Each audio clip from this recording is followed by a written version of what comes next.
지금 OX 문제 한번 풀어볼까요? OX 문제 120페이지. 페이지 122. 자, 1번부터 과학적 관리법의 기본 전제는 과학적 분석에 따라 유일무이한 최선의 방안을 찾을 수 있다. 아까 이렇게 이야기했었죠? 쌤 지금 122페이지입니다. 페이지 122페이지 1번 풀었습니다. 2번 과학적 관리법의 기본 전제는 생산성의 향상의 혜택은 노동자와 사용자 모두에게 돌아간다. 그렇게 봐요. 과학적 관리로는. 왜냐하면 노동자들은 성과급 주니까 돈을 많이 받는 거고 사용자들은 생산성 높아지니까 더 수익이 높아지는 거고. 3번 과학적 관리법의 기본 전제는 인간은 내재적 보상으로 동기부여된다. 자, 합리적 경제니까 이건 쉽게 말해서 돈이란 말이에요. 돈이 내재적 보상입니까? 외재적 보상입니까? 그럼 내재적 보상은 그냥 성취감 같은 거야. 돈은 당연히 그건 외재적 보상이죠.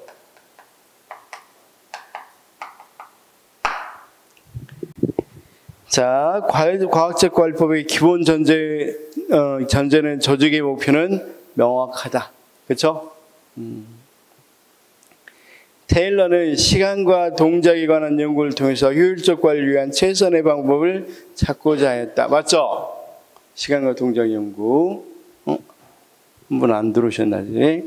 6번 고전적 인간론에서 자주 언급되는 호손 실험에서 생산성 향상에 비공식적 집단이 중요한 영향을 미친다는 것을 발견했다. 맞죠? 선생님, 고전적, 신고전적은 그냥 고전적으로 넣어놓기도 합니다. 그러니까 이걸로 틀렸다 그러면 곤란합니다. 고전적 인간관계론에서 자주 언급되는 호손 실험에서 생산성 향상은 작업 환경의 변화보다는 근로자도 특별한 존재로 인식되었기 때문에 일어났다. 맞죠? 아까 성취감, 소속감, 성취감 이런 거라고 그랬으니까. 8번 고전적 인간관계론에서 자주 언급되는 호손 실험에서 작업 환경의 변화에 근로자들이 조직적으로 대응하는 문화가 존재한다는 걸 발견했다. 이것도 맞고. 9번 자, 고전적 인간관계론에서 자주 언급되는 호손 실험은 이 실험은 애초에 생산성 향상보다는 근로자들에 대한 인간적 대우가 중요하다는 걸 말이 안 되죠? 뭘 위해서 한다고 그랬어? 생산성 향상을 위해서 한다고 그랬죠? 10번 행태주의 좀 풀어보겠습니다. 행태주의는 인간의 행태를 중심으로 한 사회현상 속에서 일정한 규칙성을 찾고자 한다. 정확히 봤죠? 11번 행태주의는 모든 연구가 실천적 수준에서 즉각적으로 정책에 응용되거나 반영돼야 된다. 그런 거 아니라 그랬죠? 과학적 검증을 하자고 그랬지. 뭐가 부족했다고 그랬어? 실천성 같은 건 부족했다고 그랬죠? 이론적인 것에 머물러 있다고 그랬습니다. 12. 행태주의는 과학적 탐구는 객관성을 유지하기 위해 가치 개입을 철저하게 배제한다. 맞죠? 가치와 사실을 분리하고 어떤 건 논외로 친다 그랬어. 가치는 연구 대상에서 배제한다 그랬죠. 13번 행태주의는 복잡한 사회 현상으로부터 분명하고 정확한 지식을 얻기 위해 때로는 모호한 질적 정보를 양적 정보로 전환할 필요가 있다. 우리가 계량화를 강조한다 그랬죠. 14. 행태주의는 사회과학이 행태에 공통된 관심이 있어서 통합된다고 보고 있다. 그렇게 보고 있습니다. 사회과학은 그래서 모든 사회과학은 다 통합될 수 있다고 본단 말이에요. 왜냐하면 모든 사회 현상을 연구하는 게 사회과학이니까. 그럼 결국은 사회 현상은 인간에 의해서 이루어지고 인간의 행태를 연구하면 사회 현상들은 다 똑같은 걸로 규결을 낼 수 있겠죠. 자, 15. 행정의 실체는 제도나 법률이 아니라고 주장하면서 행정의 행태에 초점을 맞춘다. 맞죠? 아까 이 행태주의의 반기를 든 게 행태주의로 연구하면 참된 연구가 될 수 없다고 이야기하는 게 방법론적 개체주의가 아니라 방법론적 전체주의라고 그랬죠. 그 사람들이 이렇게 제도 같은 걸 강조한단 말이에요. 제도나 규범 이런 것에 의해서 달라질 수 있다는 거. 그렇죠? 자, 그다음 행태론적 접근 방법에는 논리 실증주의를 강조한 사이먼 이후 행정학 분야에서 크게 발전했고 맞고, 행태론적 접근에서는 사회의 문제 개선에 기여할 수 있는 연구와 가치평가적 정책 연구를, 가치평가라는 말은 가치가 들어간단 말이죠. 가치는 배제한다고 그랬죠. 그 다음 사회 문제 개선에도 별로 관심은 없었다고 그랬죠. 그래서 나온 게 후기 행태주의라고 그랬잖아요. 그렇죠? 자, 행태주의는 정치와 행정현상에서 개별국가의 특수성을 중시합니까? 일반화를 강조한다고 그랬어. 보편적이고 일반적인 걸 강조한다고 그랬죠. 그러니까 개별국가가 특수한 현상 이런 걸 강조하는 게 아니라 보편적인 현상, 자연과학과 같이 보편적인 현상을 강조한다고 그랬죠. 자, 그 다음 후기 행태주의는 집단의 고유한 특성을 인정하지 않는 방법론적 개체주의. 맞죠? 후기 행태주의는 논리 실증주의를 비판한다고 그랬죠. 행태주의는 가치와 사실을 구분함으로 특정 질문에 따른 반응을 통해 파악해 볼 수 있는 태도, 의견, 개성 등을 행태에서 배제한다. 아까 태도나 의견 이것도 다 포함한다고 그랬죠. 역할, 태도, 행동 이런 걸 다 포함합니다. 인간의 행태 연구할 때 이런 걸 다 포함해서 연구를 했습니다. 행태적 접근 방법은 집단의 고유한 특성을 인정하지 않는 방법론적 개체주의 맞고, 행태적 접근 방법은 행태의 규칙성, 상관성 및 인과성을 경험적으로 입증, 맞죠? 입증을 설명하고 있다고 본다. 행태적 접근 방법에서 연구에서 가치와 사실을 구분하지 않는다. 틀렸죠? 행태주의에서는 가치와 사실을 구분한다고 그랬죠? 25. 행태적 접근 방법은 사회현상을 관찰 가능한 객관적 대상으로 보며 인간의 주관이나 의식을 배제하고 인식론적 근거로서 논리실증주의, 아까 논리실증주의에 입각한다고 그랬죠. 그러니까 쉽게 해서 사회현상이 뭐하고 똑같다. 자연현상하고 같다고 본단 말이에요. 자연현상도 우리가 인간의 주관이나 의식을 배제하고 연구할 수 있죠. 자연현상은. 그렇죠? 자, 자연현상 아까 이야기했잖아. 벌이 좋다 나쁘다 이런 건 배제하고 연구하잖아. 자연현상은. 그렇죠? 선생님 여기까지 이해됐어? 지금 행태주의까지는 어느 정도 이해됐죠? 지금? 자, 일단 설명을 듣고 나니까 문제가 OX 문제에서 어려운 건 없죠? 이제 여기서 60년대에서는 두 가지 사건을 다루려고 합니다. 미국 국내 사건하고 외국의 사건을 이야기합니다. 외국. 그렇죠?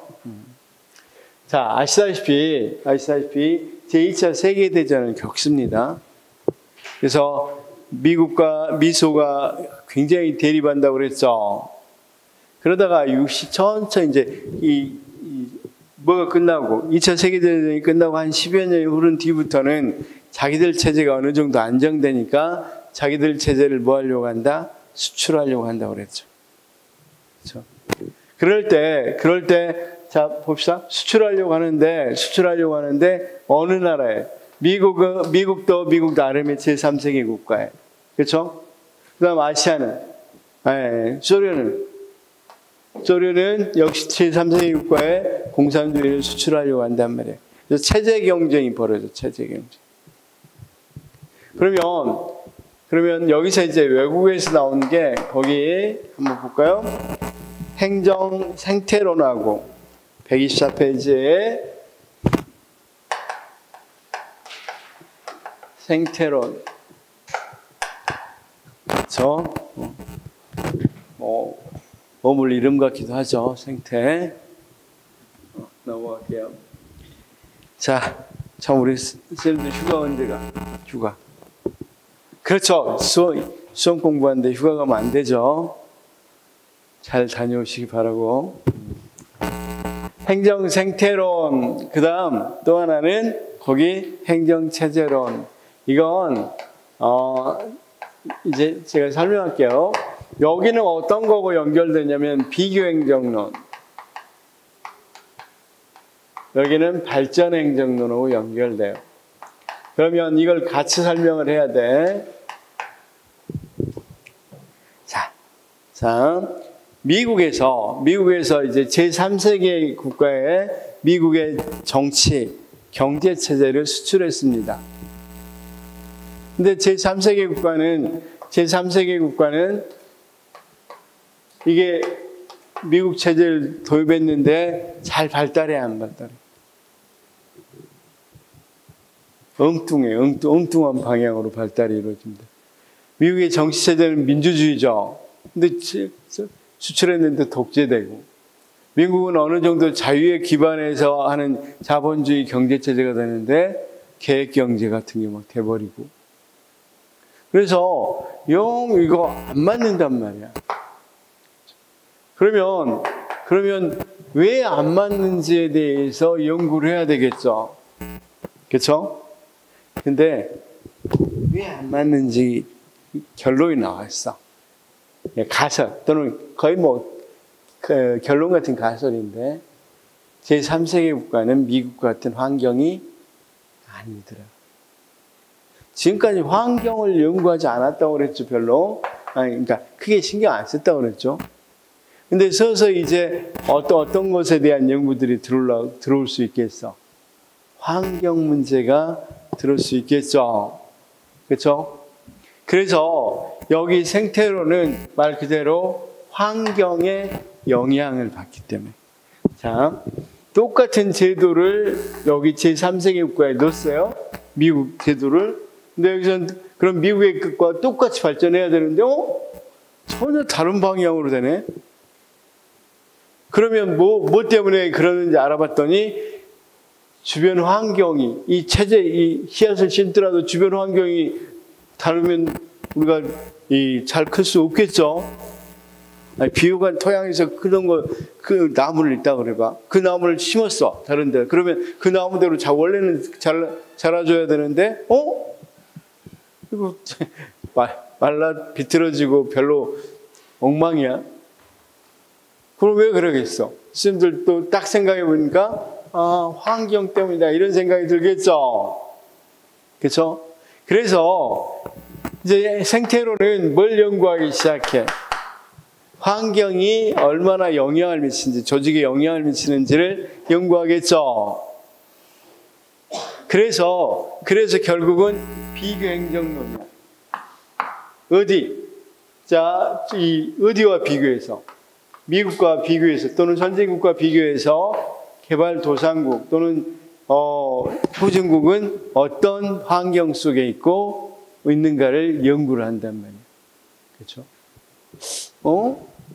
자, 행태주의에서는 모든 나라는 똑같다고 생각하고 연구했다고 그랬죠. 개별 국가의 특수성을 연구 안 했네. 그런데 여기 보니까 개별 국가가 특수하죠, 지금. 미국 같은 환경이 아니란 말이에요. 여기는 달라. 그러면 당연히 뭐 하겠어?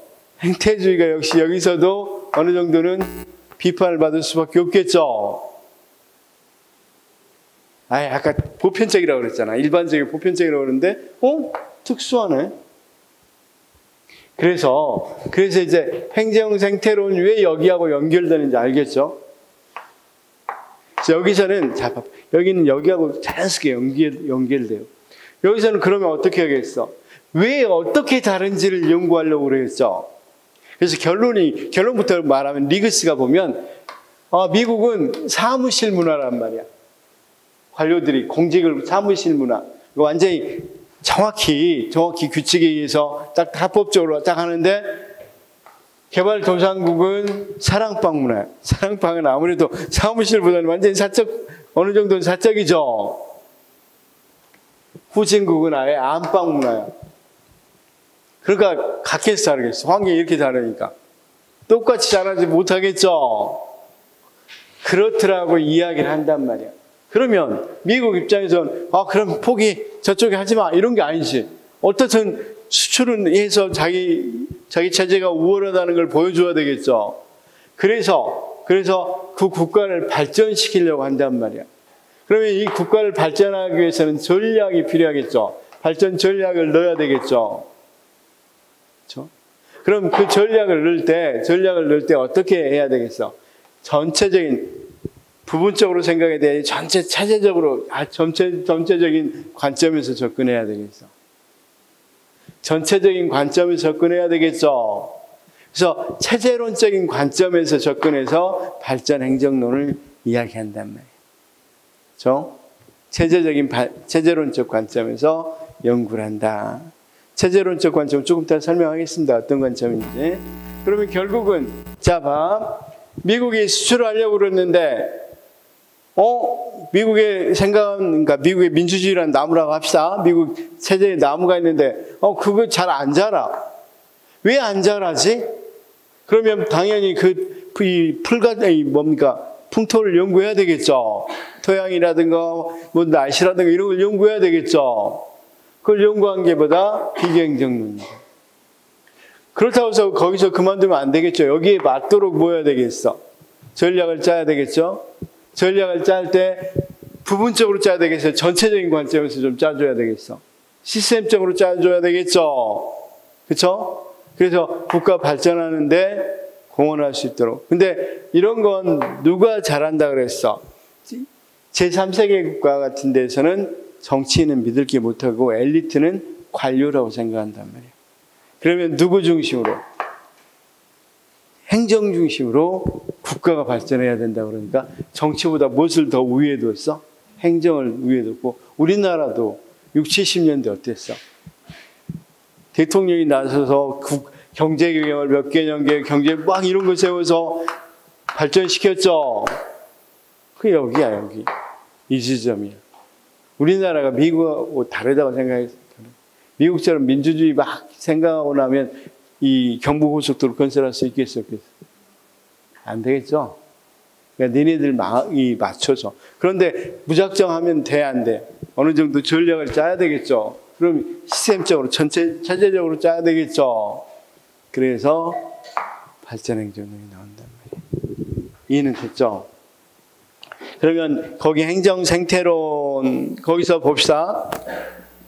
자, 행정생태론의 의의는 사회문화적 환경과 제도적 맥락 속에서 연구를 했고, 자, 우리가 같은 나무를 하더라도 뭐가 다르면, 환경이 다르면 달라진다고 그랬으니까, 그 다음 환경의 영향을 중시하는 개방체제 이론, 무슨 말인지 알겠죠? 단, 환경에 대한 행정의 종속 변수 측면을 강조하는 생태론적 결정론이다. 뭔 말이냐면, 자, 쉽게 해서 그 미국의 행정이 환경을 변화시킬 수도 있겠죠. 근데 여기서는 그런 것 없이 환경의 행정이 뭐해진다고 생각한다? 일방적으로 영향을 받는다고 생각하는 거야. 다시 한번. A라는 이 환경이 미국 행정이 들어갔어. 미국 행정이 들어갔다 합시다. 미국 행정이 들어가면 미국 행정이 A를 바꿀 수 있다는 생각도 하겠죠. 근데 그게 아니라 일방적으로 이때 당시는 A는 일방적으로 미국 행정에 이렇게 영향을 미친다고만 생각했어. 그러면 미국 행정이 결정되는 거, 잘 될 건가 못 될 것인가는 무엇에 의해서 결정돼? 어떤 환경이냐? 선진 환경이면 잘 될 거고, 이 선진 환경, 미국과 같은 선진 환경이 아니면 잘못될 거고, 그렇죠? 그래서 환경에서 일방적으로 뭐 한다고 생각한다? 결정된다고 생각한다. 여기까지도 알겠습니까? 알겠죠? 그래서 대두 배경, 환경에 대한 보다 넓은 시야의 과학화가 요구됐고, 거기 밑에 있죠? 미국의 2차 세계대전 이후에 신생국의 행정현상을 연구한다. 결국은 거기는 안 써져 있는데 뭐 하려고? 자기 체제를 수출하기 위해서. 그렇죠? 서구 행정제도가 신생국의 제도로 작동되지 않는다는 사실을 발견했다고 그랬죠. 그래서 주요 내용으로 보면 행정 생태론은 1947년 가우스에서 도입됐다. 옛날에는 뭐 7가지 가우스가 환경적 요인을 이야기했단 말이에요. 쉽게 말해서 미국의 차제나무가 잘 크지 못하는 것에 영향을 주는 환경은 7가지다. 뭐 이렇게 연구를 했다는 거죠. 거기 인구, 장소, 과학적 기술, 사회적 제도, 욕구와 이념, 재난, 가치관, 태도, 이 7가지를 제시했다는 거예요. 뭔 말인지 알겠죠? 사회 이원론이 있는데 그 중요한 건 거기 밑에 사회 3원론이 많이 씁니다. 프리즘적 사회 거기 있죠. 그래서 한번 볼까요? 농업사회, 그 다음 전이 과도 굴절사회 이런 건데 보통 개발도상국이라고 부릅니다. 개발도상국 사회, 산업사회 이렇게 있죠. 그 밑에 표.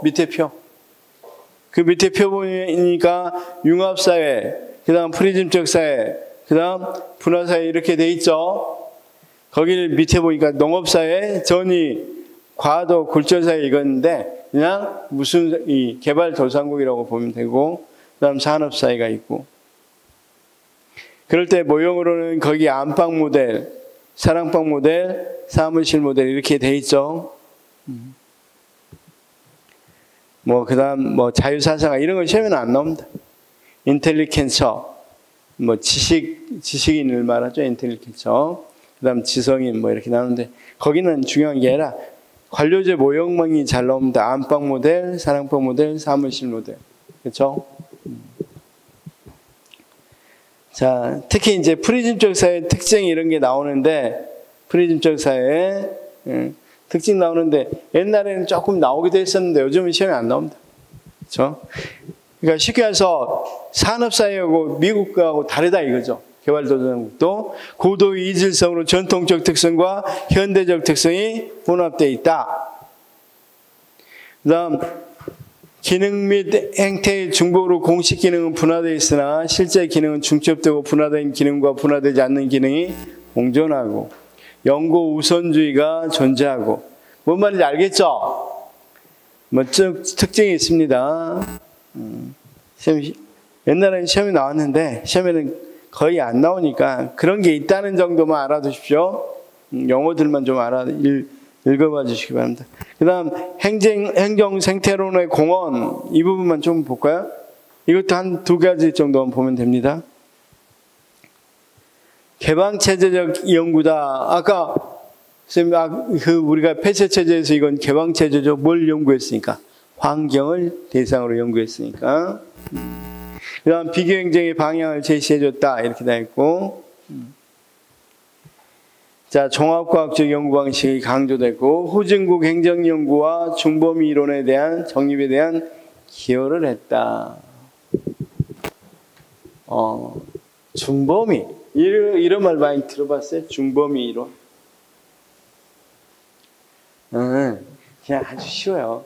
우리가 개인을 아주 적은 집단을 연구하면 소범위겠죠. 그러면 우리가 전체 국가를 연구하면 대범위겠죠. 근데 개발도상국만 이렇게 보면 어때? 아주 크지도 않고 개발도상국을 연구하면 선진국은 안 들어가잖아.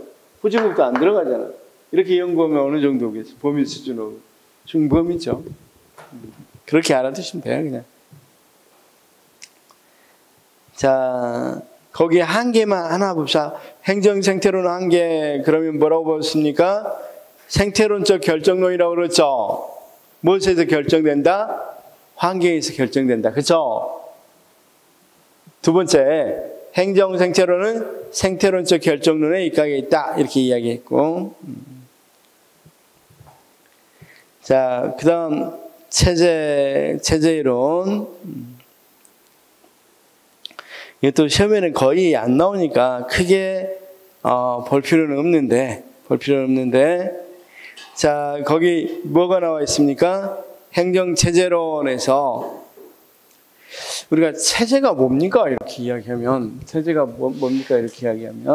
체제라는 것은, 체제론적 접근은 뭡니까? 이렇게 이야기하면, 쉽게 하면 이런 건 극복되는 거야. 체제론적인 거는 일방적으로 이렇게 결정한다. 이런 건 어느 정도 극복한단 말이야. 서로 상호작용한다고 본단 말이야. 서로 어떻게 한다? 상호작용한다.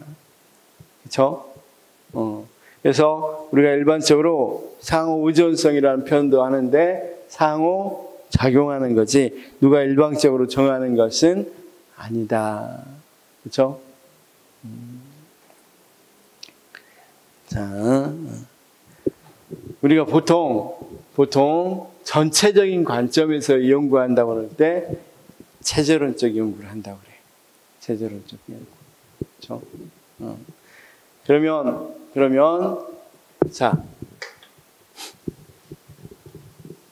우리 인간도 유기체라고 그러죠.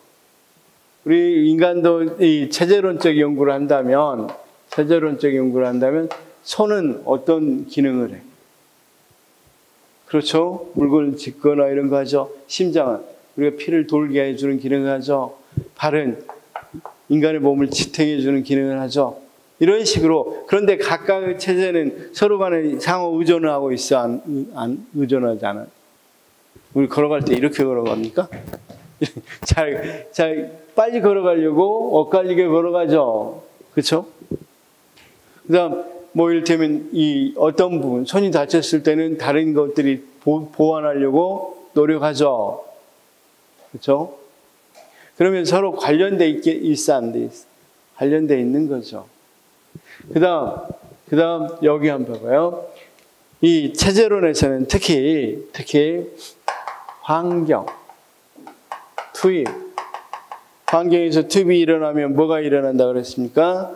전환이 일어나고 산출이 일어나고 이렇게 다시 대한 이렇게 피드백이 일어나고 환류. 자, 이런 식으로 서로 간에 다 영향을 준다는 전체를 연구할 때 체제론적 접근 방법. 자, 그래서 거기 보니까 127페이지 한 부분만 읽어보겠습니다. 체제론적 접근 방법이란 행정을 하나의 유기체로 파악하고, 자, 아까 사람도 유기체라고 그랬죠? 파악하고 행정을 둘러싸고 있는 환경과의 상호작용과 행정체제 내 하위체제 간의 상호관계를 밝히는 이론이 뭐다? 체제론적 접근 방법이다. 자,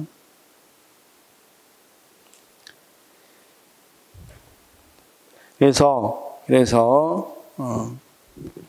체제론적 접근 방법이 있다는 정도만 알아두시면 돼. 그러면 이렇게 체제론적 접근 방법이 왜 쓰이느냐? 우리가 이 사람을 바꾸려고 한다. 사람을 어떤 걸로 바꾸려고 할 때는 이를테면 어떤 것을 해야 되겠어요? 우리가 손 기능만 새로운 사람을 만든다 합시다. 신인류를 만들 때 손 기능만 한다, 머리 기능만 바꾼다, 다리 이런 것만 아니죠. 전체가 다 뭐야 되겠어? 서로 간에 상호작용하면서 향상이 돼야 그 사람이 향상될 수 있겠죠. 자, 수영 선수가 수영이 실력을 조금 더 늘리려고 한다고 합시다. 실력을 늘리려고 향상시키려고 하는데 때 우리가 손 동작만 빨리 한다. 이거 말이 안 되죠. 발 동작, 심장의 기능도 잘해야 되고, 그렇죠? 여러 가지가 서로 간에 뭐가 돼야 돼? 연결돼야만 잘 될 수 있겠죠. 팔길이 막 느릴 수는 없겠지만 이거 많이 한다고 잘 되는 거 아니란 말이야. 그래서 결국은 자, 미국 체제를 넣어야 돼. 미국 체제를 넣으려면 그 사람의 전체적인 지금 뭘 살펴봤어. 자, 시간에서 제가 수용을 못해 지금. 근데 수용을 하긴 해야 돼. 미국 제도로 들어가게 하도록 해야 돼. 그럼 어떤 식으로 해야 되겠어? 전체적인 체제를 개선시켜서 그쪽으로 수용을 하도록 하는 거지. 수용할 때 뭐 물에 뜨기만 한다든가 숨 쉬는 법만 한다든가 이런 거 하지 않죠. 그렇게 접근하려면 뭐 해야 돼? 전체적인 걸 염두에 두고 해야 되니까. 그래서 체제론적 관점의 발달이 이루어지고 그 다음 그것에 입각해서 발전 행정론이 나온다. 그러면 체제론적 관점은 그대로 놔두고 거기 비교행정론하고 발전행정론 보니까 비교행정론 보니까 밑에 어떤 게 있습니까? 행정의 과학화에 대한 요청, 각국의 행정 차이를 규명했다. 이건 뭔 말인지 알겠죠? 자, 그 다음 발전행정의 가교 역할을 했다. 129페이지 한번 봅시다. 129페이지에 행정체제론의 장점에서 가본 보니까 종합적이고 거시적 시각을 제공했다. 무슨 말인지 잘 알겠죠? 자, 129페이지에 행정체제론의 장점에서 종합적이고 거시적 시각을 제공했다. 체제의 생존 능력을 평가하는 데 유용한 기준을 제공했다. 행정현상을 체계적으로 설명할 수 있는 틀을 제공했다. 그렇죠? 자, 그 다음 그 밑에 비교행정론과 발전행정론 밑에 보면 비교행정론에서 행정의 과학화에 대한 요청, 그다음 각국 행정 차이를 설명하고 있었고 발전행정으로 가는 가교 역할을 했다. 이렇게 되어 있고 발달 배경 쭉 나오는데 그냥 한 번만 쭉 읽어보시면 됩니다. 읽어보시면 자 그래서 일단 행정의 과학화라는 건 뭐냐면 여기서 이것도 어느 정도 행태주의는 아까 보편적인 걸 이야기했지만 이건 특수성을 이야기하지만 이 속에서도 여전히 행태주의 경향은 좀 남아서 과학적으로 법이 개별적인 나라를 좀 더 과학적으로 접근해야 되겠다. 안 맞으니까 일단은. 그렇죠? 그런 부분을 이야기하는 거고. 자, 거기 발전행정론 보니까 뭐라고 되어 있습니까? 바람직한 방향으로 의도적이고 계획적인 변화를 하려고 한다. 행정이 뭘 주도한다? 국가 발전을 주도한다. 그렇죠? 130페이지 발전행정론. 바람직한 방향으로 의도적이고 계획적인 변화한다. 행정이 국가 발전을 주도한다. 동태적 행정 이론이 필요해야 된다. 그렇죠? 우리가 일반적으로 생태론을 정태적이라고 그래. 일반적으로 뭐 한다고 그랬어? 영향을 받는다고 그랬죠. 근데 이건 영향을 주고받는 거죠. 체제론적인 관점에서 발전행정론이니까. 그러니까 동태적 행정론이라고 그래요. 자, 발전행정론의 특징, 선량주의적이라는 건 엘리트주의적. 그래서 관점과 독립된 행정 변수로서 발전 행정인, 우리가 관료들을 굉장히 강조한다고 그랬죠. 엘리트 관료를. 국가주의적 관점이고, 자, 당연히 관료가 이제 정치를 이끌어야 된다고 이야기한다고 그랬죠. 그러다 보면 정치행정 이론론이란 말이에요. 어떤 거 유지해? 행정 유지에, 행정 우위에 정치행정 이론론이겠죠. 자, 쌤 그 정도로만 알아주십시오. 시험에는 거의 안 나옵니다. 거의. 이것도 거의 이제 나오기 좀 힘든. 그렇죠? 시켜서 이 메인 메뉴가 아니라 사이드 메뉴. 좀 발전해서 갑자기 외국 이야기를 하고 있잖아. 원래는 행태주의, 후기 행태주의 이렇게 넘어가야 되겠잖아. 근데 그렇게 넘어가지 않는단 말이에요. 그렇죠? 거기 보니까 기출문제 볼까요? 리그스의 프리즘적 모형은 개발도상국의 행정체제를 설명하기 위한 이론적 모형이다. 맞죠? 프리즘적 모형. 그렇죠? 리그스의 프리즘적 모형에서 프리즘적 사회는 농업사회에서 산업사회로 넘어가는 과도기적 사회, 개발도상국 맞죠?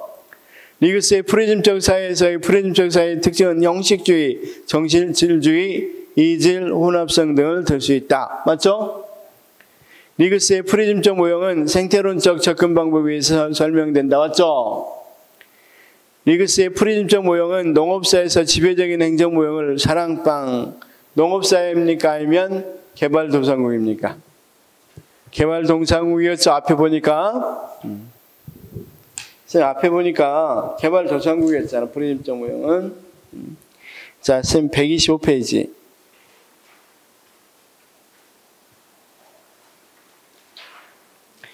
사회 3원론 보니까 리그스는 1964년 사회 2원론이 발전도상국의 과도기적 사회를 설명하지 못한다는 비판이 제기되자 농업사회를 융합사회, 산업사회를 분화사회 그쵸?로 파악하고 발전도상국 사회를 설명하기 위해서 농업사회인 융합사회와 산업사회인 분화사회 중간에 프리즘적 모델을 설정했다. 이렇게 돼 있죠?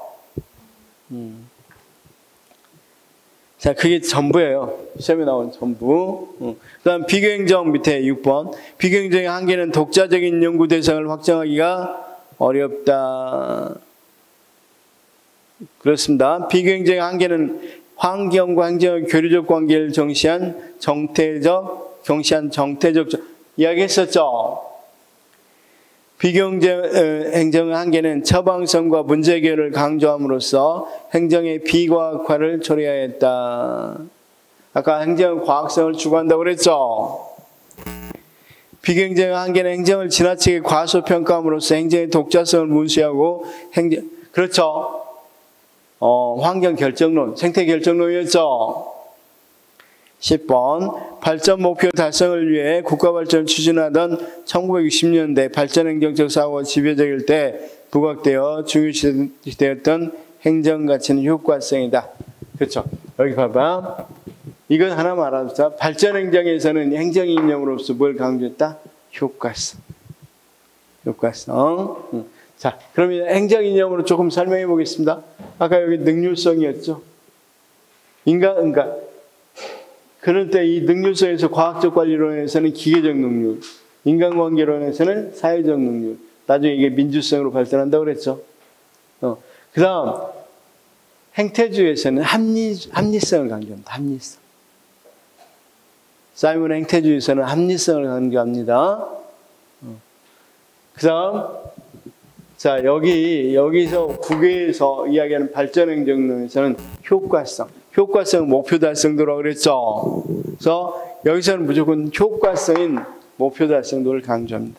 여기까지 좀 이해됐어요? 질문. 단 비교행정론, 발전행정론 시험에 거의 안 나옵니다. 아까 사이드 메뉴라고 그랬죠. 그래서 핵심만 알면 돼. 정확히 다 하려고 하지도 않아도 됩니다. 그 다음에 이제 여기 후기 행태주의, 이제 국내 문제입니다. 국내 문제는 어떤 걸로 시끄럽다고 그랬어? 그렇죠. 자, 누구하고? 흑인 폭동. 그 다음 베트남 전쟁. 여러 가지 문제점들이 일어나는 시기였다고 그랬죠. 그래서 등장한 게 거기 뭐라고 되어 있습니까? 신행정론, 후기 행태주의 이렇게 되어 있죠. 후기 행태주의, 신행정론이 등장한다.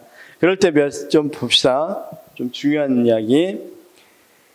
초기 행태주의가 한계를 보였다. 이렇게 돼 있죠. 거기에 어떤 것들이 있었어? 월남전 실패, 흑인 폭동, 소수민족 문제, 마틴 루터 킹 목사와 로버트 케네디 암살. 굉장히 혼란스럽겠죠. 근데 이 미국의 사회적 혼란을 해결하지 못하는 학문의 무력함에서 나왔다. 아까 행태주의는 가치 문제를 따지지 말라고 그랬죠. 그러다 보니까 사회를 어떤 방향으로 변화시켜야 될지에 대해서 행정학에서는 전혀 도움을 주지 못하고 있었단 말이에요. 그래서 미노브룩 회의 있죠. 미노브룩 회의에서 왈도라는 사람 좀 해놓으십시오. 왈도 교수가 주도하에 미노브룩 회의를 열게 되고 뭘 강조한다고 되어 있습니까? 거기 적절성과 실행을 강조한다. 그래서 특히 정치학 분야에서는 이스턴이 후계 행태주의 연구 지향을 촉발시켰으며 1969년 미국 정치학회 회장에 취임하면서 적절성과 뭐 해야 된다? 실행이 중요하다. 이렇게 강조한단 말이에요. 그럼으로써 자 여기서부터는 그럼 이제 서서히 정치행정 이론론이 나오고 이제 뭐라고 그랬을까? 정치에 공무원이 적극적으로 참여해야 된다고 생각했으니까. 그래서 거기 주요 특징, 새로운 가치로서의 사회적 형평성, 그렇죠? 그다음 참여 및 고객 중심의 행정, 이것도 좀 알아두십시오. 참여 및 누구 중심 행정, 고객 중심 행정이 필요하다. 그렇죠? 그다음 가치지향적 관리. 아까 어디에서 행태주에서는 가치가 배제돼 있었죠. 내용은 가치지향적 관리를 하고 비계서제 조제, 계서제는 계층제를 말하고 보통은 이제 관료제를 말합니다. 그래서 관료제에서 좀 벗어나자. 그래서 거기 뒤에 많이 나오는 태스크포스라든가, 그렇죠? 태스크포스 팀 같은 임시 조직을 강조하고, 당연히 이제 여기서 그 이후부터는, 아까 생태주의 이후부터는 다 개방체제입니다. 그렇죠? 아까 저기 있었던 이거 뒤에는 다 개방체제. 개방체제. 자, 조직 발전 등을 OD를 강조한다. OD는 뒤에 조직론에서 여러 번 나옵니다. 뒤에서 봐도 되고, 실증주의에 대한 비판 및 현상학적 접근 방법을 중시한다. 자, 선생님들 현상학 들어봤죠? 한번 현상학 들어봤죠? 현상학이란 철학이 있다는 거 알잖아. 그럼 그 철학이 도대체 뭘까? 그쵸? 여기 이제 논리 실증주의부터 한번 해보겠습니다. 실증주의.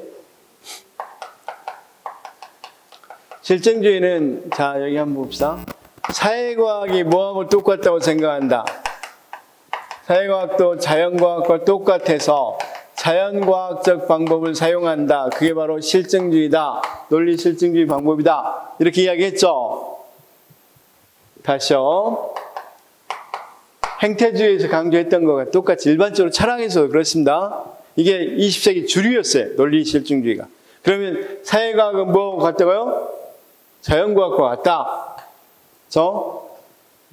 그래서 자연과학과 같이 객관적으로 연구할 수 있다. 그래서 이걸 연구하기 위해서 가치와 사실을 분리하고, 그렇죠? 가치를 연구의 대상에서 배제해야 된다. 여기까지 이야기했죠. 그럼 현상학은 뭘까? 현상학적 방법, 현상학은 뭘까? 현상학은 사회과학은 자연과학과 같이 않다는 점에서 출발합니다. 같을 수가 없다, 사회과학. 자, 현상학에 대해서 한번 조금 설명하겠습니다. 선생님들 현상학과 해석학은 서로 간에 같은 부류라고 생각하시면 됩니다. 자, 그냥 편하게 한 번만 들어보시죠. 두더지하고 다람쥐의 사랑 이야기를 조금 해보고 시작하겠습니다. 이건 그냥 비유입니다. 이들은 사람이라고 사회라고 생각하시기 바랍니다. 사람. 자, 두더지가 하루는 밖에 나왔는데 다람쥐를 봅니다. 다람쥐의 꼬리에 반해서 청혼을 신청한단 말이에요. 그래서 처음 다람쥐는 두더지 모습 보고 그냥 싫다고 그랬는데, 이 정성이 너무 계속해서 하다 보니까 정성이 갸르게 해서 받아줍니다. 그래서 두더지는 뛸 듯이 기쁘게 했어. 그래서 이제 뭘 하냐면 신방을 차립니다. 누구에게 자랑하기 위해서, 다람쥐에게 자랑하기 위해서 자기 동네에서 가장 좋은 신방을 차립니다. 그리고 이 다람쥐를 데리고, 다람쥐 신부를 데리고 신방을 보여줍니다. 그러자 다람쥐 신부는 기절을 해버리죠. 왜? 완전히 그렇죠. 지하 20m 있단 말이에요. 옆에 광천수까지 지하 감옥이죠. 이게 어떻게 신방이냐고 따지죠. 이런 데서는 못 산다고 헤어지자고 합니다. 그러자 헤어질 수는 없잖아. 그래서 어쩔 수 없이 처가살이를 하려고 합니다. 근데 그러니까 이제 여기서도 당연히 신방을 꾸미겠죠. 아주 좋은 신방을. 근데 여기 와서 두더지가 또 쓰러집니다. 이 신방이 24시간 밝습니다. 12시간 햇빛 뜨고 12시간 달빛 뜹니다. 두더지 사회에서는 이건 완전히 감옥이었습니다. 그래서 결국은 어때? 그래, 그냥 좋게 끝날까요? 아니, 어차피 새드 엔딩이겠죠? 그래서 헤어졌다는 슬픈 이야기가 있는데, 여기 봅시다. 이걸 똑같은 대상을 여기는 뭘로 보고? 그렇죠. 뭐라고 본다? 감옥으로 보고. 여기는 좋은 신방이라고 보고. 가장 좋은 신방. 똑같은 대상을 이렇게 보죠. 제가 그러면, 같이 사실이 이렇게, 대상 자체가 이렇게 달라질 수도 있는 거죠. 그렇죠? 이런 것들 이야기할 수 있겠어? 만약에, 좋습니다. 그러면, 이를테면 이렇게 사회현상은 달라진다는 거 한번 다시 설명해 보겠습니다. 우리가 사회현상이라는 것은 범죄는 자연현상 아니죠? 그렇죠? 누구나가 인정할 수 있는 범죄가 뭡니까? 사람 죽이는 거야? 좋습니다. 사람을 죽이는 것, 사회현상이죠. 사람을 죽이는 것은 이번에 어디 분당에서 일어났듯이 아주 범죄고 나쁜 일이다. 범죄입니다. 지금 사회현상입니다. 그러면 우리 쌤이 잘 알고 있는 이분은 어떤 분입니까?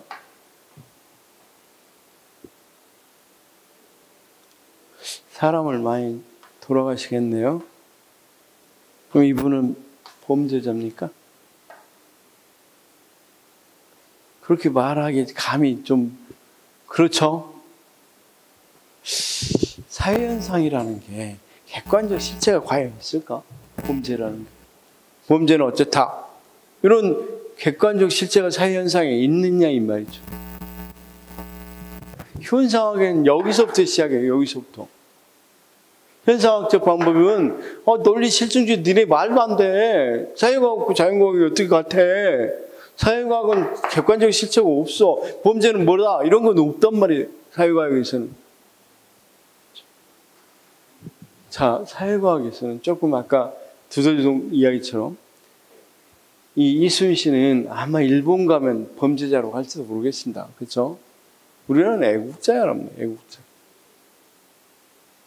그러면 우리가 보편적으로 이렇게 말할 수 있겠어, 없겠어? 이순 씨는 뭐다? 이렇게 말할 수 없죠. 이순 씨는 최소한 어느 식으로 연구를 해야 되겠어? 사회과학을 연구할 때. 이렇게 보편적으로 연구를 못하고 우리나라에서 일 때문에 연구를 한다든가 일본식의 연구 이렇게 연구할 수밖에 없겠죠. 그렇죠?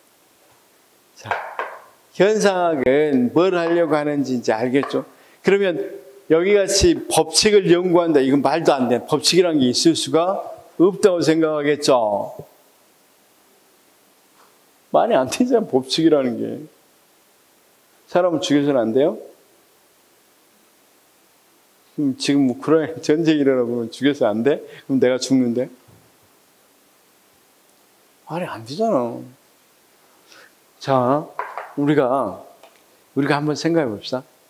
학교 폭력도 선생님들은 모르겠지만 옛날에는 성장기 아동들이 그냥 싸우는 거지 학교 폭력이란 말도 없었어요.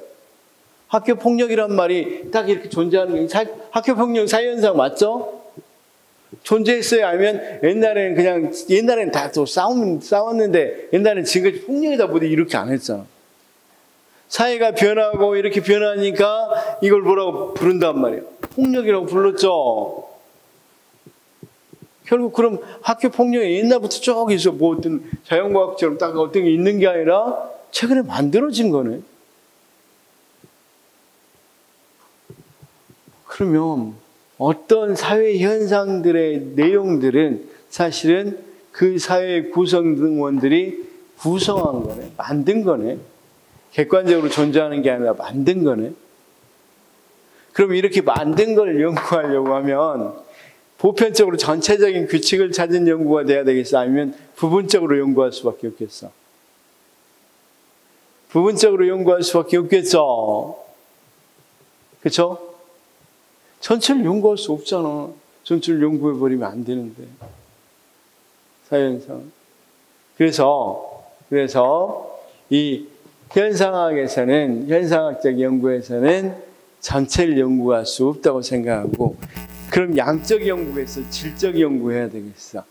부분적인 연구를 할 수밖에 없고, 양적으로 몇 퍼센트, 이런 거 안 된다. 우리나라는 적용될지 모르지만, 다른 데는 적용 안 되니까 일반적으로 말하기는 어렵겠죠. 그렇죠? 자, 하나만 물어볼게요. 방과 후, 우리가 방과 후 생활이라고 한번 생각해 봅시다. 방과 후가 아주 일반적인 말일까? 방과 후 생활. 학생들의 방과 후 생활. 뭐 의미를 생각해 봅시다. 강남에 있는 학생들의 방과 후하고 저기 이 강원도의 탄광촌에 있는 아이들의 방과 후 생활은 지금 같은 의미일까? 다른 의미일까? 그쪽은 놀이야, 놀이. 방과 후가. 근데 이쪽은 방과 후는 학원이야. 제2의 공부야. 그렇죠? 그럼 우리가 학생들이 방과 후에 대해서 연구를 한다고 생각해봐. 내가 연구를 하려고 한다면 일반적으로 둘 다 똑같이 연구해버리면 되겠어, 안 되겠어? 전혀 의미가 다른 걸 같은 걸로 연구하면 뭐 하겠어? 이제 이를테면 내가 연구를 해서 이걸 연구해서 보통 농어촌 학생들은 낭만적이다. 그래서 방과 후 활동을 놀이라고 생각하는 아주 낭만적인 학생이다. 그런데 서울의 학생들은 낭만적이지 못하. 이렇게 단정 짓고 설명할 수는 없는 거잖아. 왜냐하면 여기 의미하고 여기 의미가 전혀 다르니까. 그럼 제가 일반적인 연구를 할 수 있겠어? 아니면 여기 가서 연구 따로따로 해야 되겠어? 전체를 통합할 수 있는 그런 양적 연구 같은 게 성립이 잘 안 되겠죠. 질적으로 연구해야 되고, 제가 연구자라면 거기 가서 그 사람들하고 서로 간에 뭐 하면서, 서로 간에 직접 관찰하고 면접하고 하면서 이들의 이 어떤 의미가 다르니까 의미가 뭐였는지 이런 것들을 연구해야 되겠죠. 그래야 사회과학에 제대로 된 연구를 하겠죠. 제가 방과 후 학생들, 초등학생들 연구하고 싶어. 다르지. 그래서 이번에 초등학교 불행한 일이 있었는데, 교사. 그것도 사실은 생각을 해봅시다. 지금 시골이 각박해졌다고 하지만 지금 시골에서의 그런 일하고 여기하고는 또 다른 의미를 갖는 거겠죠. 그렇죠? 그럼 일반적으로 지금 이 사건들을 부모님들이 어떻게 지나친 간섭과 모색에서 교권이 뭐하다 이렇게 일반적으로 말할 수는 없는 거죠. 사회과학은 그렇게 할 수 없다는 게 현상학적 입장이에요. 그럼 여기는 현상학 입장에서는 그리고 가치라는 것들을 배제할 수 있겠느냐? 가치를 배제할 수 있겠느냐? 그러니까 가치 배제 문제를 생각해 봅시다. 지금 현상학을 좀 하고 있습니다. 가치 배제.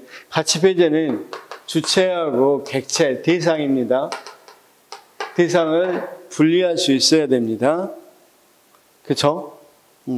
주체하고 객체를 분리해서 이 객체를 객관적이고 보편적으로 볼 수 있다고 생각해야 됩니다.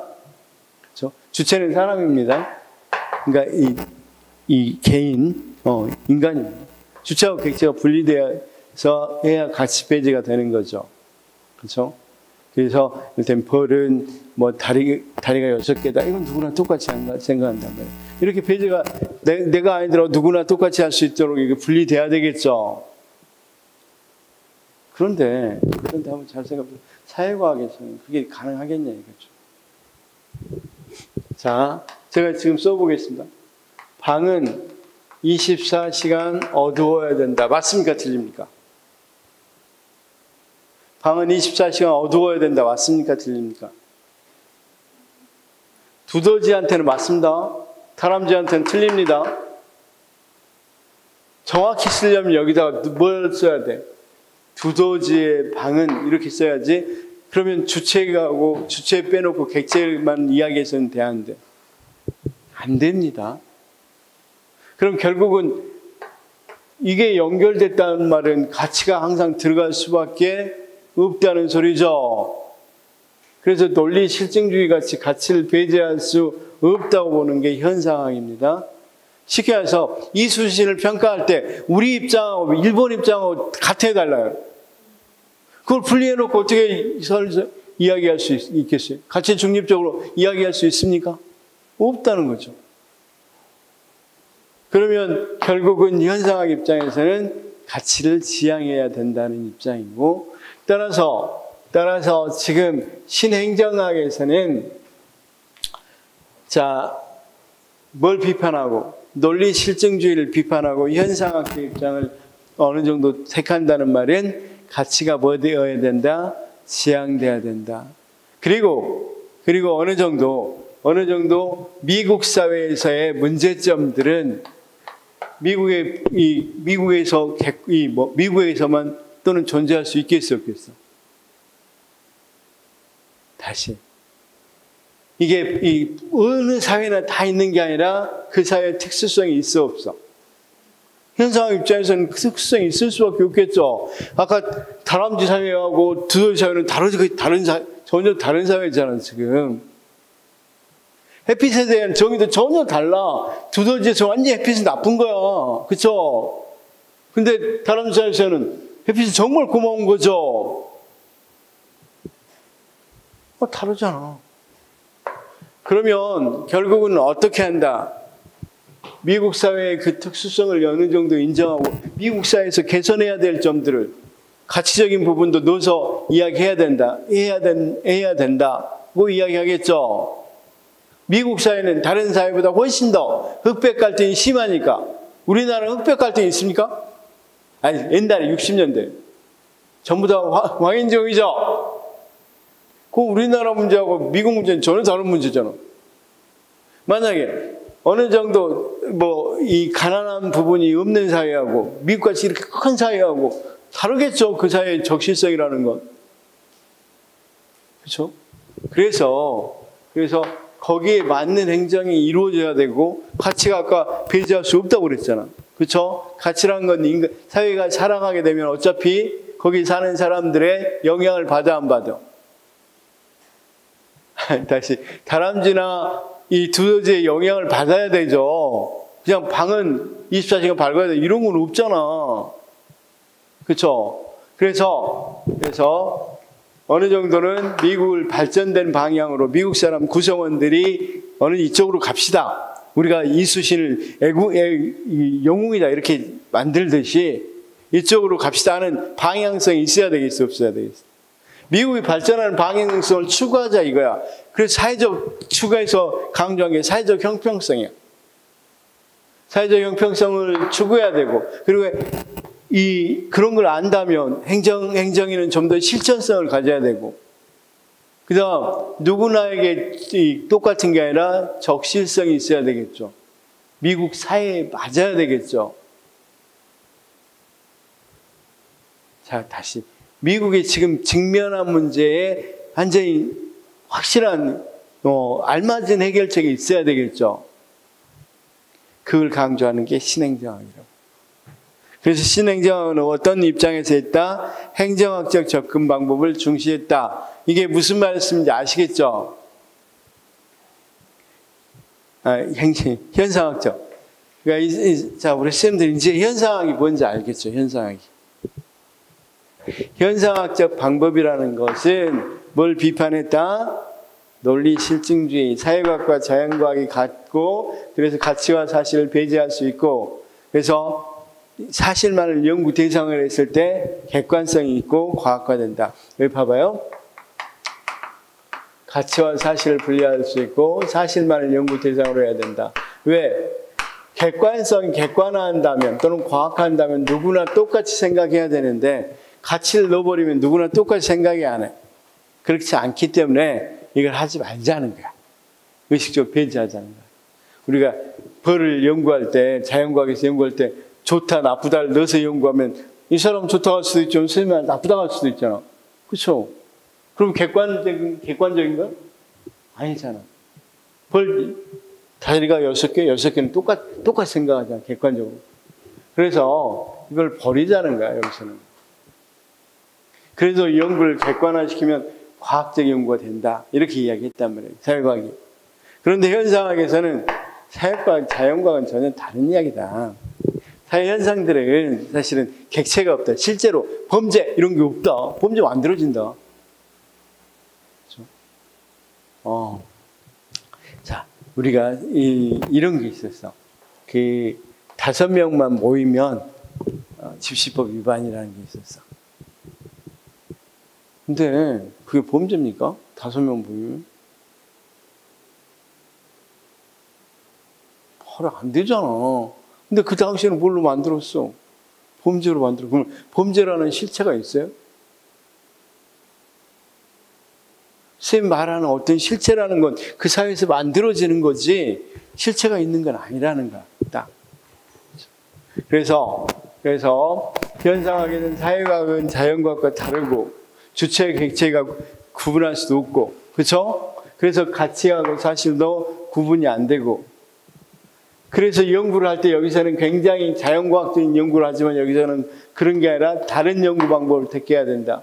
자연과학과는 전혀 다른 연구 방법을 택해서 우리가 전체를 연구하려고 하지 않고 불분 연구하고 질적 연구, 실제로 그 사회에서 그 개념이 어떤 개념인지, 방과후 생활이 실제 의미는 어떤 의미를 갖는지 직접 참여해서 연구를 해야 되겠죠. 그런 연구들을 질적 연구라고 그런단 말이에요. 우리 쌤들이 어느 정도 지금 석사나 이런 학위학교에서 논문을 써보신 분들은 양적 연구, 질적 연구 많이 알 거란 말이에요. 근데 요즘은 질적 연구를 많이 해가는 추세예요. 왜 그런 연구가 나왔는지 알겠죠? 현상학 입장에서 이쪽 연구는 사회과학을 제대로 연구하지 못한다고 생각하겠죠. 그래서 그런 연구들이 최근에는 많이 나오고 있다. 여기까지 이해가 됐으면 돼요. 자, 혹시 질문이 있어요, 여기? 질문.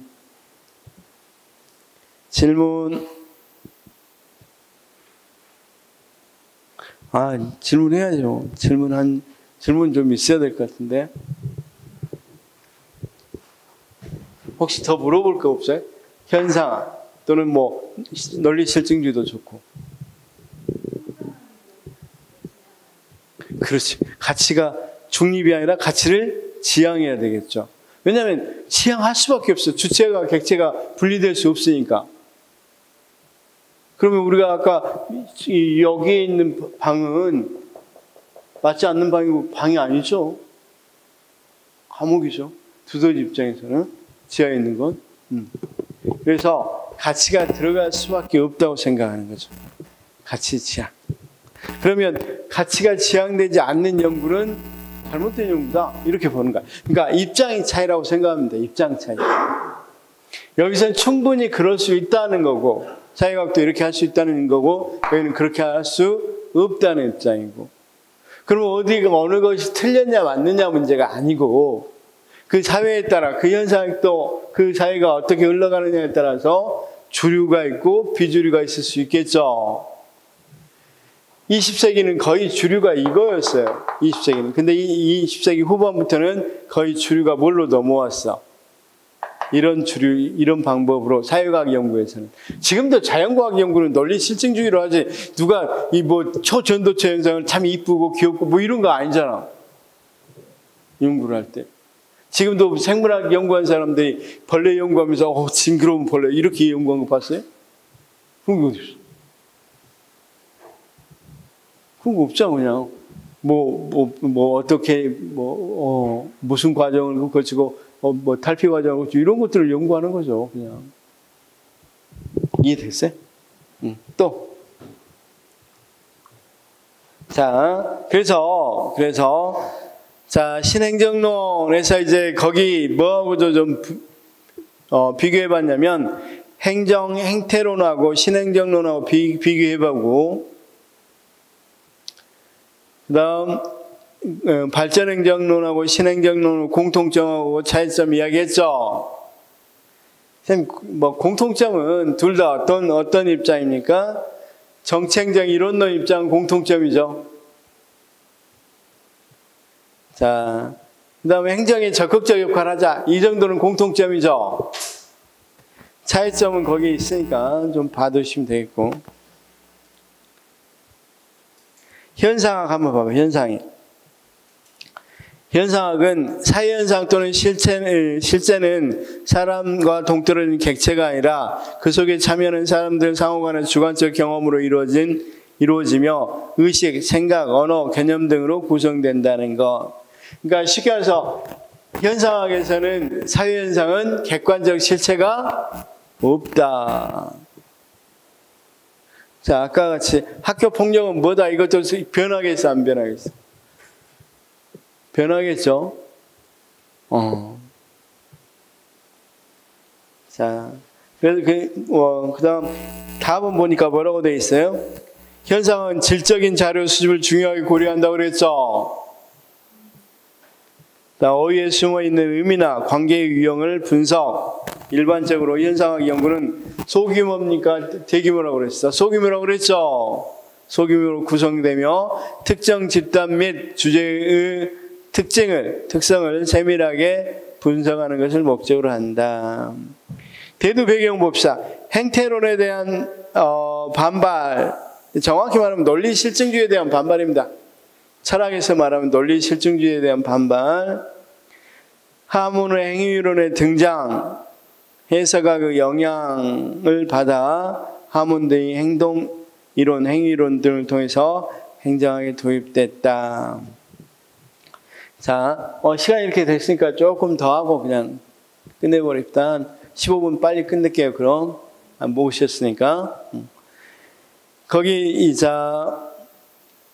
그 행태론에 대한 반발, 사회과학의 주류를 이루어온 행태주의, 객관주의, 논리 실증주의에 대한 반발로 나왔다 그랬고, 하문의 행위론의 등장, 해석학의 영향을 받아.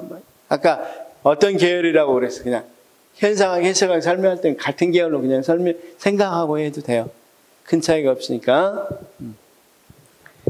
자, 특징 보니까 이거 특징은 좀 봐둡시다. 인간 중심적 접근법, 인본주의죠. 인본주의. 그쵸? 자, 다시요. 사회과학은, 그러면 봐봐. 사회과학은 주체를 떼놓고 설명할 수 없다고 그랬죠. 주체하고 객체가 분리 안 된다고 그랬죠. 그럼 주체가 누구야? 사람이라고 그러잖아. 사회과학의 주체는 누구야?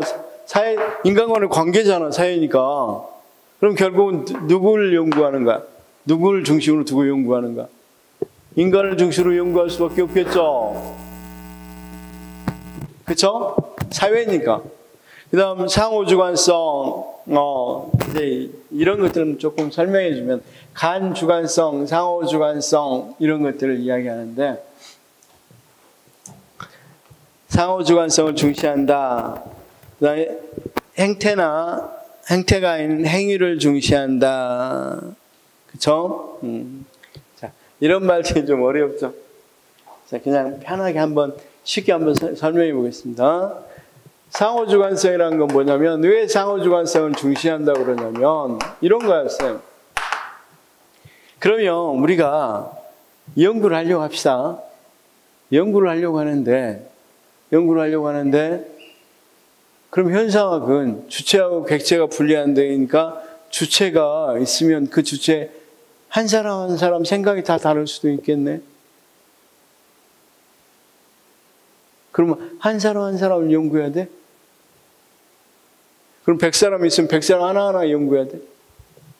최소한 그렇지 않다는 거야. 현상학에서는. 잘 봅시다. 자, 우리가 여기 있는 방을 아까 두더지는 감옥이라고 그랬지만 다람쥐는 아주 좋은 방이라고 그랬죠. 하나 더 청설모는 어떻게 생각할까요? 이처럼 생활 양태가 비싼 거에서는 이걸 뭐라고 생각하겠어? 비싸.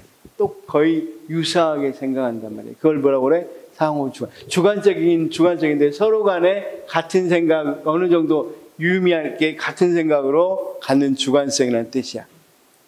그러면 아까 이야기했다시피 우리나라 사람들은 자 한번 봐봐. 물론 아주 뛰어나다, 덜 뛰어나다 이렇게 생각하지만 이순신을 다 어느 정도 영웅으로 생각하는 거 맞아 안 맞아?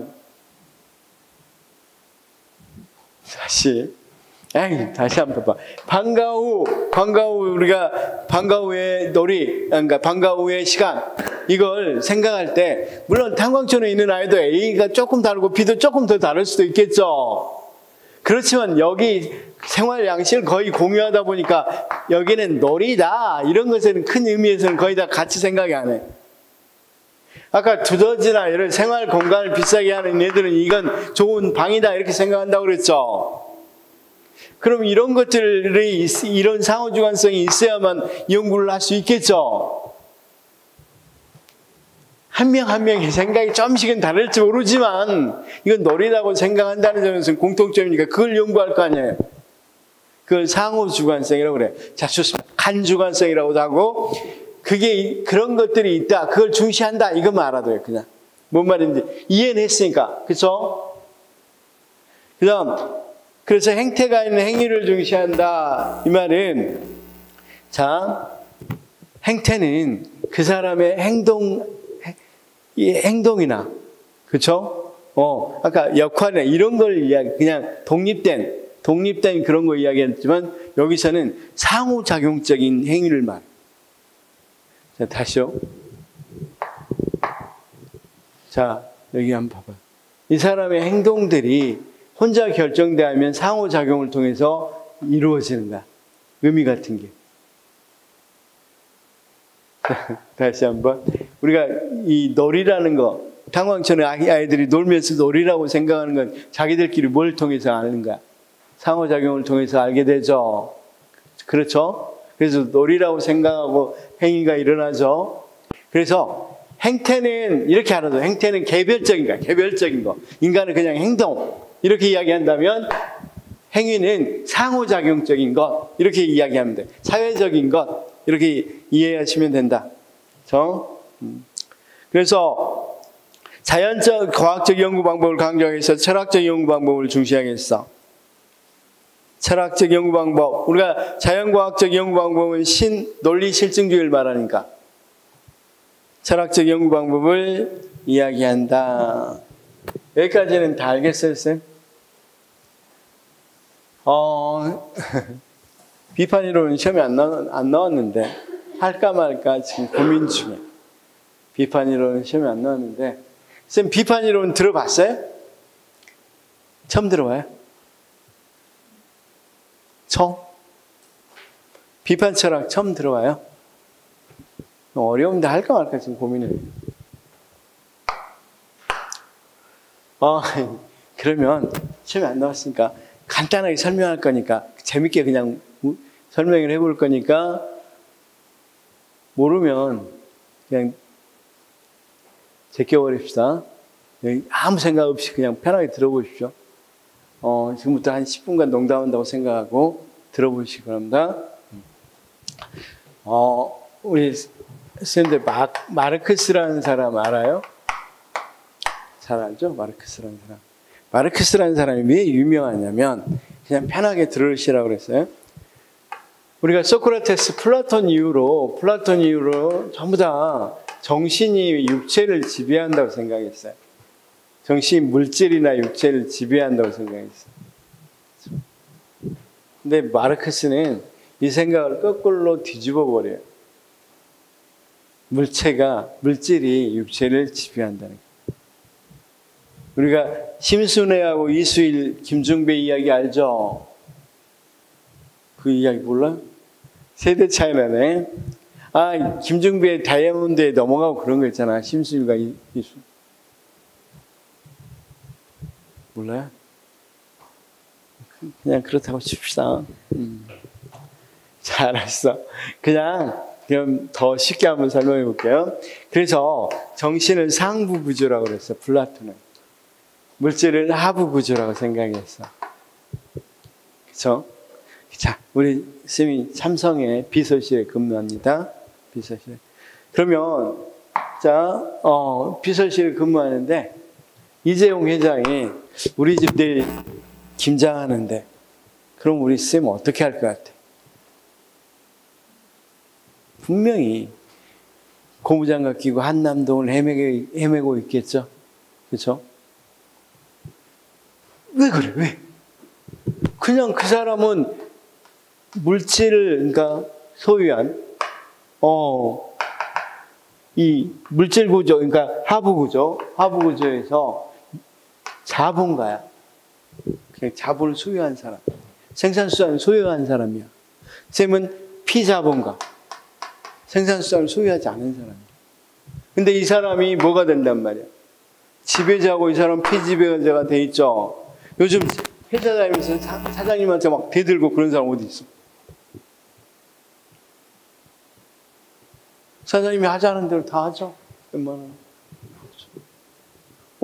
무슨 정신이 물질을 지배해? 물질이 정신 지배해. 이 생각은 이렇게 발달해.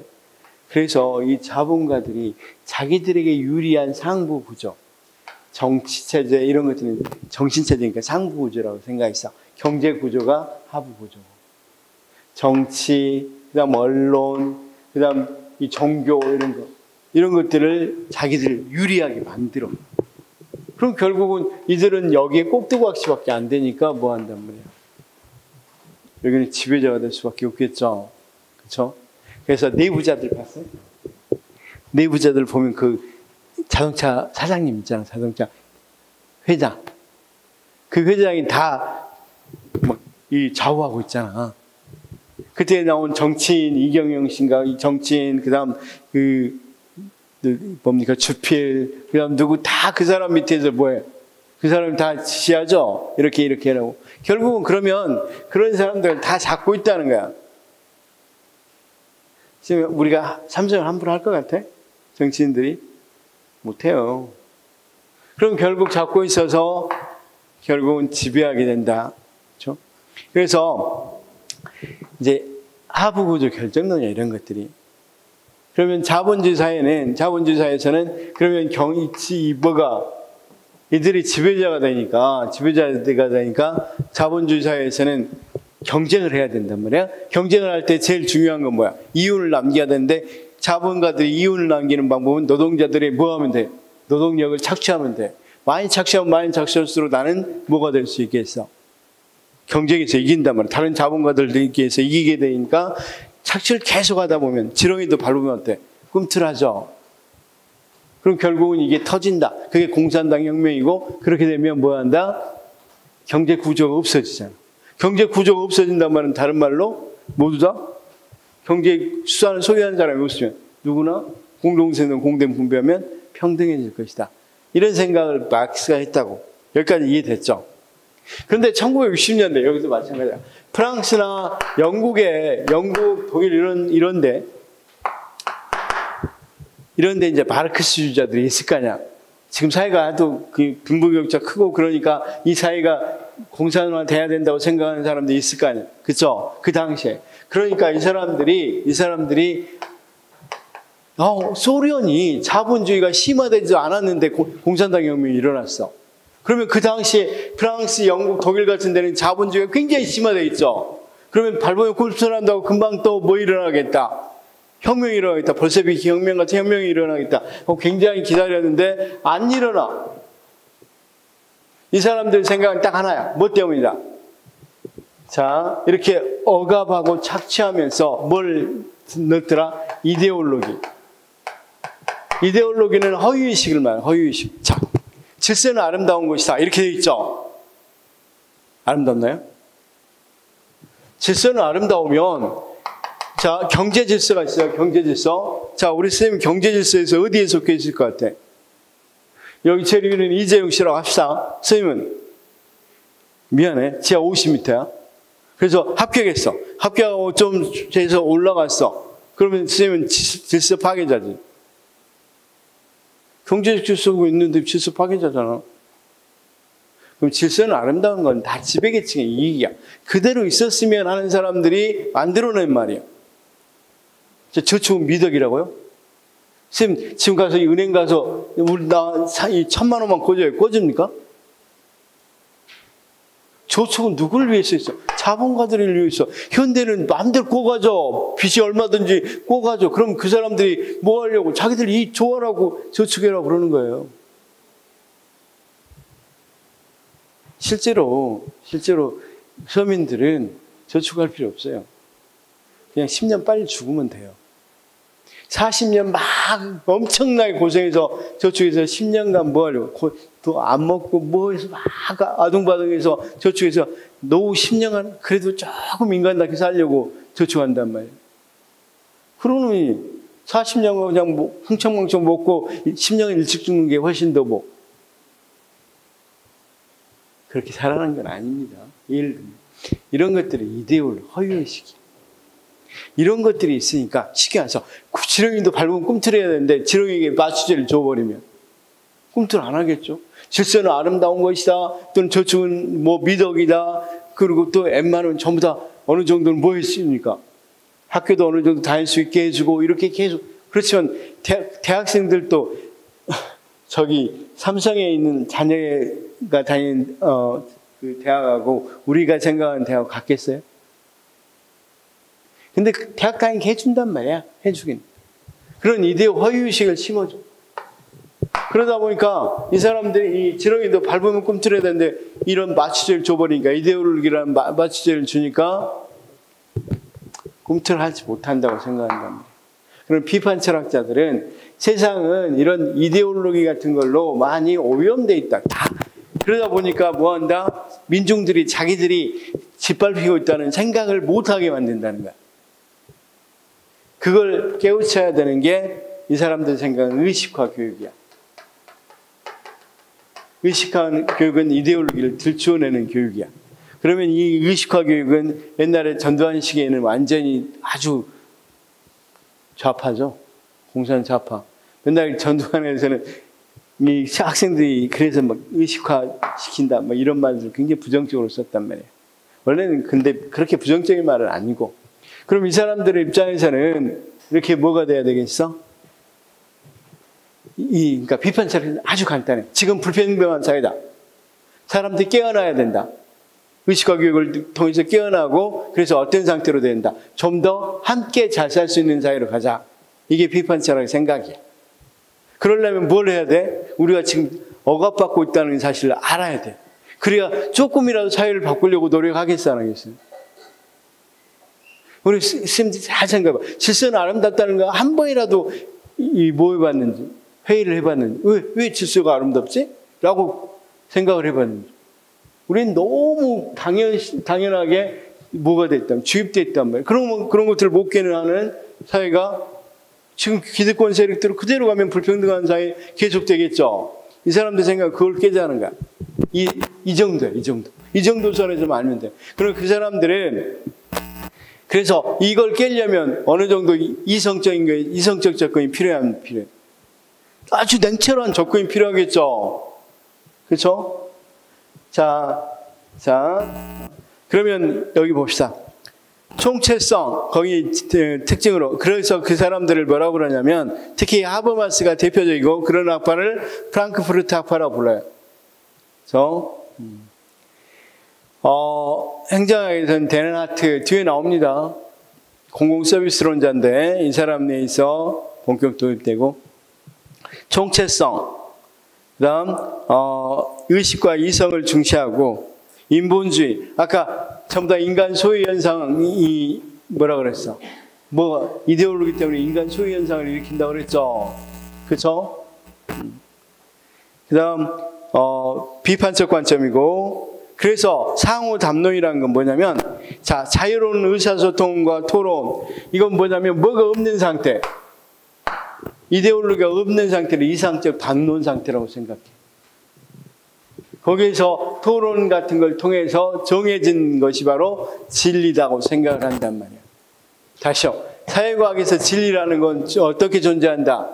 그냥 기득권자들이 이데올로기가 없는 상태에서 토론을 통해서 담론을 통해서 결정되는 거. 그게 바로 가장 사회과학에서는 진리라고 생각하는 사람들이 바로 뭐다? 비판 철학자다.